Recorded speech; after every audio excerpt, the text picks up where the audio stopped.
ভিতরে দেখলো যে ঘরের ভিতরে যেই পরিমাণ ইবাদত করে এবং তা যতটুকু কবুল না হয় তার থেকে বেশি ইবাদত কবুল হবে পাহাড়ের উপর।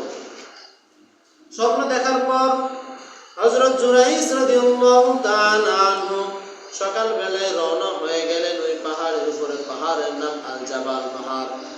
কথাগুলো মনোযোগ দিয়ে শুনবেন। পাহাড়ের নাম আল জাবাল। সেই পাহাড়ের ভিতরে চলে গেল। যাওয়ার পর আল্লাহর কাছে সব সময় মাথা নিচু করে সেজদা অবস্থায় শুয়ে থাকতো, আল্লাহর কাছে কাঁদতো, আল্লাহ না জানি জীবনে কত গুনাহ করেছি, আল্লাহ মাফ করে দিয়ে তোমার ওলি হিসেবে কবুল করে নাও। এরকম ভাবে জুরাইস রাদিয়াল্লাহু তাআলা আনহু যেই পাহাড়ের উপরে চলে গেল, ওই জুরাইস রাদিয়াল্লাহু তাআলা আনহুর যেই বাড়ি ছিল ওই বাড়ির ওইখানকার ওই মহল্লার বড় একজন বাদশাহ, প্রত্যেকটা মহল্লায় একটা নেতা থাকে, ওই মহল্লার বড় একজন বাদশাহ, ওই বাদশাহ তখন চিন্তা করলো, বাদশাহ ছিল ইহুদি, বাদশাহ চিন্তা করলো যে জুরাইসের পক্ষে সবাই চলে যায়, জুরাইসের নামাজ আমল দেখে সব আস্তে আস্তে মুসলমান ইসলাম ধর্ম গ্রহণ করতেছে, ওই বাদশাহরা সহ্য হয় না। তখন বাদশাহ বলল যে ও সেনারা তোমরা শোনো, আমি জানি ইসলাম ধর্ম সত্যি, কিন্তু ইসলাম ধর্ম তো আমি মানতে দিব না। আমি বাদশাহ ইহুদি, সবাই থাকবে ইহুদি। এখন বাদশার মনের ভিতরে প্রশ্ন উঠল যে ওই জুরাইসের বাড়িতে একজন কাজের মেয়ে ছিল, সেই মেয়েটাও ইহুদি। জুরাইসের বাড়িতে একজন রাখাল ছিল, সেই রাখালটাও ইহুদি।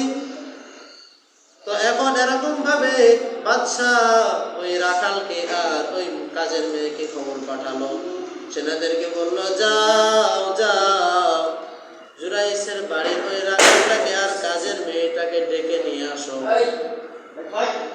ডাকার পর এরকম ভাবে যখন ডাক দিল, বাদশা তাদেরকে বলল যে ও তোমরা শোনো, ও রাখাল, তোমাদেরকে একটা কাজ করে দিতে হবে, যে কাজের বিনিময়ে তোমরা অনেক টাকা পাবে। তো এরকম ভাবে রাখাল বলল যে ও বাদশাহ, আপনি বলেন যে আমাদের কি কাজ করে দিতে হবে। কাজের মেয়েটা বলল যে ও বাদশাহ বলেন, আমরা টাকার বিনিময়ে সব কিছু করতে পারি। তখন ওই বাদশাহ বলল যে ও রাখাল, তোমরা শোনো, জুরাইস একজন মুসলমান, আল্লাহর ওলি। ওই জুরাইস এত সুন্দর, এত নাম তার হয়ে গেছে, তার চেহারার ভিতরে দিয়ে নূর চমকায়, সে এত সুন্দর মানুষ, তার চেহারাটা এমন অবস্থা করতে হবে যাতে কালো কুচ্ছিত হয়ে যায়। তখন এই রাখাল আর কাজের মেয়েটা বলে যে আমরা বুদ্ধি পেয়েছি মহারাজ এবং বাদশাহ, আমরা বুদ্ধি পেয়ে গেছি, তাকে জিনাকারিনী হিসাবে দুনিয়া থেকে বিদায় করব।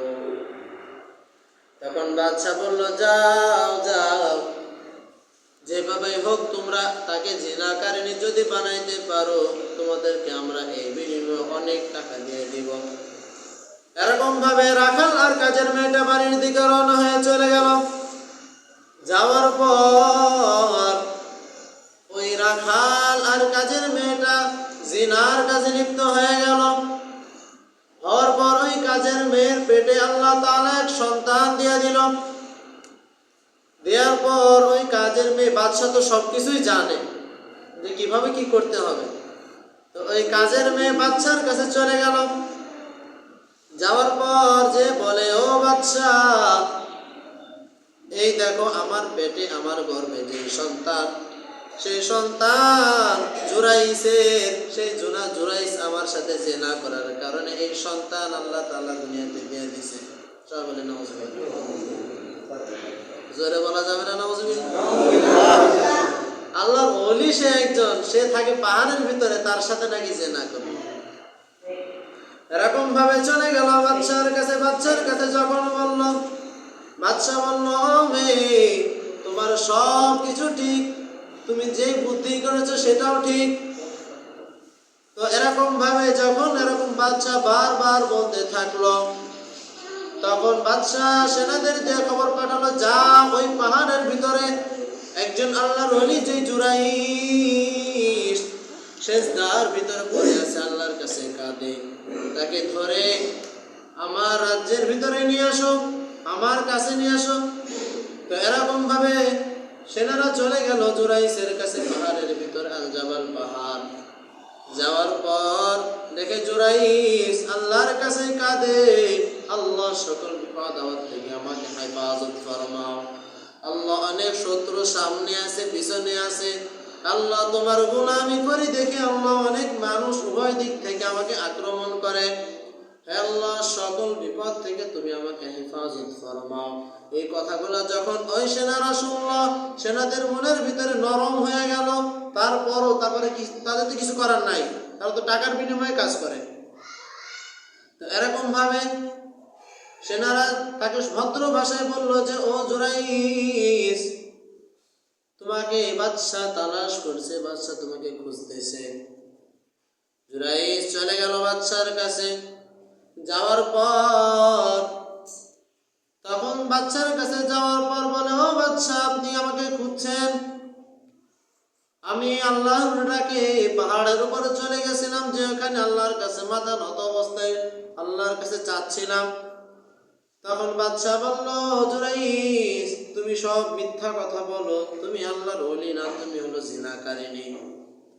তখন জুরাইশ চোখের পানি ছেড়ে দিয়ে কাঁদে আর বলে, আল্লাহ, এই জিনার কাজ আমি করি নাই, আমি কোনো গুনার কাজ করি নাই, তুমি তো দেখো, তুমি তো জানো। আল্লাহ, তুমি আমাকে এই বিপদ থেকে হেফাজত করো।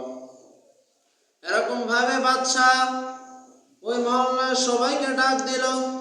ডাক দেওয়ার পর জুরাইশকে বলতে সবাই বাদশার ভিতরে, মানে রাজ্যের ভিতরে যারা আছে বাদশাহ তাদেরকে বলতেছে, দেখো জুরাইশ জেনাকারী।